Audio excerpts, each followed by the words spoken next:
Hi friends, Ayyanar துணையில் நாளைக்கு என்ன நடக்கலாம் அப்படிங்கிறத இந்த வீடியோவில் பார்க்கலாம்.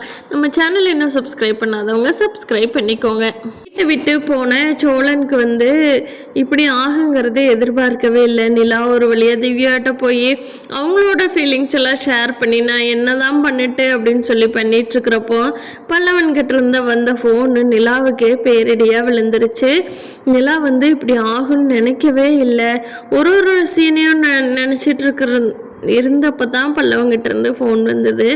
கேட்டதும் நான் கிளம்புறேன்டி திவ்யா அப்படிங்க. திவ்யாவும் நானும் வரேன்னு சொல்லி கூட போயிட்டாங்க. 2 பேரும் சேர்ந்து ஹாஸ்பிட்டலுக்கு போய் பார்க்குறாங்க.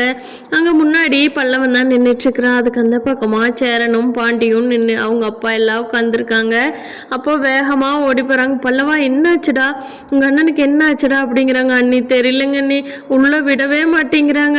ஐசியூக்குள்ளே தான் அண்ணனை வச்சுருக்காங்க அண்ணி. என்ன ஆச்சு என்ன ஏதுன்னே சொல்ல மாட்டேங்கிறாங்க அண்ணி. இப்படி எங்களுக்கு ஃபோன் வந்தது.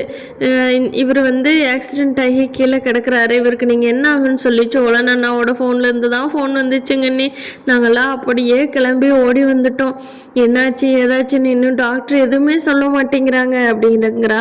வேகமாக சேரன் எந்திரிச்சு வந்துட்டார். அண்ணன் என்ன ஆச்சுன்னு அப்படிங்கிறாங்க. நிலா தெரியலம்மா, இப்படி ஆகும்னு நாங்கள் எதிர்பார்க்கவே இல்லையாம்மா, அவனை வீட்டை விட்டே போக விட்டுருக்க மாட்டோமே அப்படின்னு சொல்லி எல்லாரும் ஆளுக்கு ஒரு வாக்கில் புலம்பிட்டு இருக்காங்க.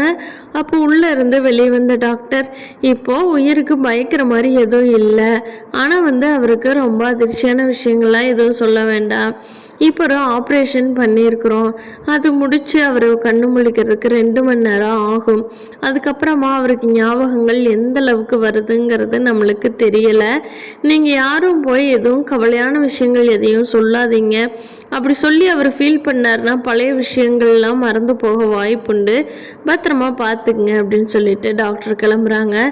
சரி ஓகேங்க டாக்டர், நாங்கள் அது எதுவும் சொல்ல மாட்டோம் அப்படின்னு எல்லாரும் சேர்ந்து சொல்கிறாங்க.